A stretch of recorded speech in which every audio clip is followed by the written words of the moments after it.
अवघड कोणी न करी सांगत. लोकांना पत्र टाकायला तर वेळ नाही. ती लिहायचं कधी, जायचं कधी, ती मिळायचं कधी, त्याचं उत्तर यायचं कधी. मग ज्याच्या हातात नाही फोन, जगात असा नाही कोण त्याच्या हातात फोन नाही. मग साधा ज्या ते गुरुकी असला तरी फोन घेतो. कुठं आहे, आली का, भाकरी आणली का नाही.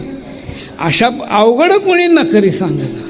ज्ञानोबा आहे, नामदेव आहे म्हणले. मग अशी जर काय परिस्थिती आणला, सोप्यात सोपं कोणतं असेल, भगवत नामचिंतन येते, नामसंकीर्तन याच्याशिवाय दुसरं कोणतं साधन नाही.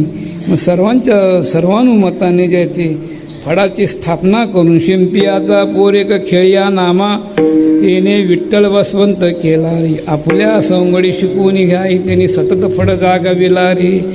त्या अवतारामध्ये त्याने कीर्तन हे साधन जे ते वापरण्यात लोकांना जे ते पुढं आणलेलं आहे. आणि त्या कीर्तनाच्या मध्ये नामदेव